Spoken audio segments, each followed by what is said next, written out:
Seperti yang Anda lihat dengan jelas, ini benar-benar membuat seluruh pemahaman kita tentang tempat kita di alam semesta menjadi kacau balau. Kata astronom itu bersemangat menyampaikan argumennya kepada panel penasehat yang sudah tua dan terpelajar. Pengamatan saya tidak menyisakan keraguan bahwa semua yang sebelumnya kita curigai sebagai kebenaran mutlak adalah salah. Panel penasehat bergumam, mendekat berbisik satu sama lain. Astronom tidak dapat mendengar apa yang mereka katakan. Tetapi semangat dan kegairahan yang dia rasakan saat menjelaskan temuannya ke ruangan terlihat dari wajahnya.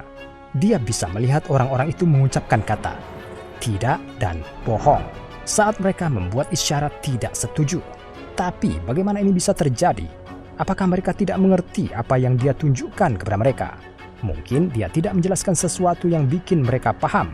Inilah dia, ilmuwan terhebat pada zamannya, menyajikan fakta nyata yang didukung oleh pengamatan yang cermat, dan ini reaksi mereka.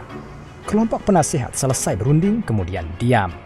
Penasehat kepala berdeham, dan semua orang di ruangan itu menunggunya untuk berbicara. Ilmuwan kerajaan, panel ini telah memeriksa temuan Anda dan mendengarkan teori Anda. Penasehat tidak kuasa mencibir kata itu, dan telah memutuskan bahwa ide yang Anda hadirkan tidak hanya salah tetapi juga berbahaya. Astronom tidak mempercayai apa yang dia dengar. Panel ini yang bertindak di bawah otoritas raja telah menuduh Anda melakukan kejahatan klinik. Sang astronom terkejut. Dia melangkah ke panel untuk membantah mereka, tapi dia dihentikan oleh dua orang penjaga yang mencengkram lengannya. Berhenti, berhenti. Saya seorang ahli sains. Saya hanya memberikan kalian kebenaran. Tapi sepertinya tidak ada yang tersentuh oleh permohonannya. Panel mengawasi saat astronom diseret dari ruangan. Menendang-nendang dan berontak, masih bersikeras bahwa dia tidak bersalah. Jeritan bergema melalui ruang bawah tanah saat penyiksa memutar takik lagi di rak, meregangkan tubuh astronom sedikit lagi. Dia tidak tahu sudah berapa lama ini berlangsung. Berjam-jam, berhari-hari, sakitnya sangat menyiksa dan tiada akhir. Dia menutup matanya, mencoba melarikan diri dari siksaan dengan mundur ke dalam pikirannya, tetapi mukanya ditampar kembali ke realitas situasinya. Berdiri di depannya, penasihat utama, orang yang sama yang menghukumnya untuk perlakuan tidak manusiawi ini. Anda dapat mengakhiri ini kapan saja Anda suka. Cukup dengan menarik kembali pernyataan Anda dan akui bahwa Anda salah dan semua ini akan berakhir. Ahli astronomi tidak yakin apakah dengan berakhir yang dia maksud adalah mereka akan melepaskannya atau hanya membunuhnya untuk melepaskannya dari kesengsaraannya. Tapi tidak peduli jawaban mana yang benar, dia tidak bisa berbohong. Astronom itu mengetahui kebenaran dan tidak peduli seberapa sakitnya, tidak peduli seberapa kuat atau berapa lama mereka tunduk padanya akan mengubah apa yang dia ketahui sekarang. Kecewa dengan ketabahan astronom, penasihat memberi sinyal kepada penyiksa memutar rak lagi, meregangkan tubuh astronom ke titik di mana dia merasa tulangnya bisa lepas dari rongganya. Tarik kembali, teriak sang penasehat, mengucap kata itu berulang-ulang, semakin keras saat tangisan astronom itu sendiri bertambah karena rasa sakit yang disebabkan oleh penyiksa yang mengayunkan rak berulang kali. Astronom itu menutup matanya lagi. Dia yakin ini akan segera berakhir, dan bahwa dia akan mati dengan rahasia besar yang dia pelajari tanpa mendapat kesempatan untuk membaginya dengan dunia. Tetapi tiba-tiba astronom memperhatikan bahwa ruangan telah menjadi sunyi. Penasihat tidak lagi berteriak dan penyiksa telah berhenti mengoperasikan mesin. Sang astronom membuka matanya melihat penasihat dan penyiksa itu membungkuk dalam-dalam. Tatapannya berlanjut dan dia melihat raja sendiri berdiri di depannya. Raja menatap astronom. Terasa seperti keabadian sebelum dia bertanya, apakah ini benar? Sang astronom dengan anggota tubuh yang masih terbentang di rak mengangguk dan dengan sisa kekuatannya berbisik, itu benar. Raja memberi isyarat dengan tangannya kepada penyiksa yang berdiri dan melepaskan astronom dari kekangannya.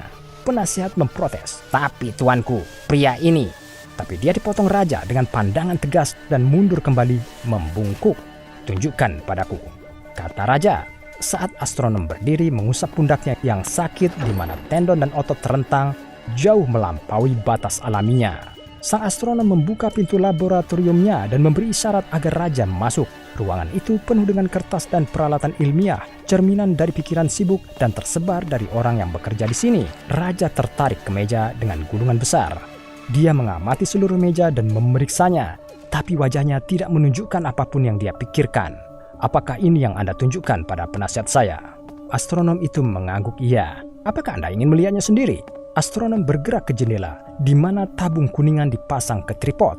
Raja mendekati perangkat tetapi tidak tahu cara kerjanya. ahli astronomi mendemonstrasikan dengan melihat melalui lensa mata. Dia menggerakkannya sedikit, membuat sedikit penyesuaian untuk memastikannya tepat untuk raja. Nah, sekarang lihat. Raja membungkuk untuk mengintip melalui teleskop dan ekspresi terkejut muncul di wajahnya. Apa yang dia lihat adalah hal paling luar biasa yang pernah dia saksikan. Di sana, jauh di atas langit, tidak dapat dilihat dengan mata telanjang, adalah seorang pria dan dia balas menatapnya. Planet tempat ini beraksi bukanlah bumi, tetapi tempat aneh yang merupakan salah satu anomali teraneh di seluruh arsip SCP Foundation. Ini adalah SCP-007, juga dikenal sebagai planet perut. SCP-007 adalah benda berbentuk bola yang terletak di perut seorang pemuda, atau lebih tepatnya di ruang di mana perutnya seharusnya berada, karena sebagian besar otot, kulit, dan organ yang seharusnya ada sebenarnya tidak ada. Subjek seorang pria Kaukasia berusia pertengahan 20-an dengan tinggi dan perawakan rata-rata, tampaknya tidak terpengaruh oleh sebagian besar tubuhnya yang hilang dan belum melaporkan mengalami rasa sakit atau ketidaknyamanan dalam bentuk apapun. Di ruang di mana otot dan organ perutnya seharusnya berada, ada bola kecil yang terdiri dari tanah dan air. Bola ini yang berdiameter kira-kira 60 cm menyerupai planet bumi meskipun susunan benua tidak sesuai dengan konfigurasi yang diketahui dari sejarah planet kita sendiri. Planet kecil ini memiliki pola cuaca sendiri dan bahkan tarikan gravitasi yang kecil, tetapi masih dapat dideteksi. Mungkin aspek yang paling menarik dari SCP-007 adalah tampaknya tidak berpenghuni. Organisme mikroskopis, kira-kira setara dengan skala manusia di bumi, telah diamati di permukaan planet ini. Sejauh ini, dua spesies cerdas yang berbeda telah diidentifikasi. Keduanya tampaknya memiliki tingkat teknologi yang serupa dengan abad ke-15 di bumi. Tidak diketahui apakah penghuni planet perut menyadari akan dunia di luar planet mereka dan upaya komunikasi dengan penghuni planet telah ditahan oleh pejabat senior Foundation, menunggu studi lebih lanjut tentang efek pertukaran apa yang mungkin terjadi pada mereka atau kita. Subjek manusia di mana SCP-007 berada memberi Foundation nama yang dia klaim sebagai miliknya, tetapi tidak ada catatan tentang orang seperti itu yang belum ditemukan. Sebelum ditanyai tentang kurangnya catatan, ia dengan sengaja menawarkan nomor jaminan sosial dan SIM. Tetapi ketika diperiksa terhadap catatan saat ini, keduanya belum ditugaskan oleh pemerintah Amerika Serikat. Dan misteri yang menyelimuti pria ini tidak berhenti di situ. Subjek belum menunjukkan kebutuhan akan makanan atau air dan tidak diketahui sumber energi apa yang terus digunakan tubuhnya tanpa nutrisi. Dia mampu makan dan minum, meskipun bagian besar dari perutnya hilang, tetapi masih belum diketahui apa yang terjadi pada zat setelah dia menelannya.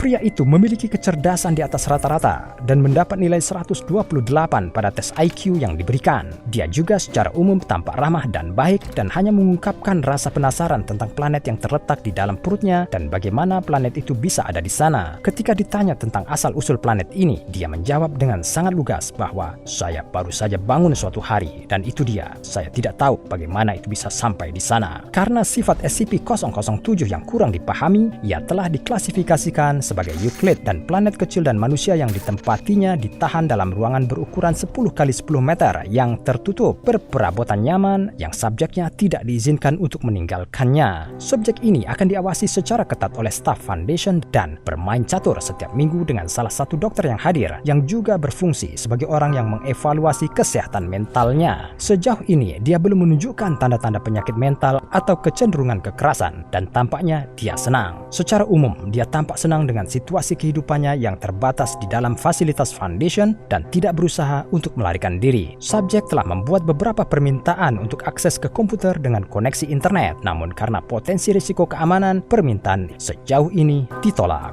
Sekarang, pergi dan tonton entry lain dari file Dr. Bob dan pastikan Anda subscribe dan mengaktifkan pemberitahuan sehingga Anda tidak melewatkan satu anomali pun saat kami menyelidiki lebih jauh dan lebih jauh tentang arsip rahasia SCP Foundation.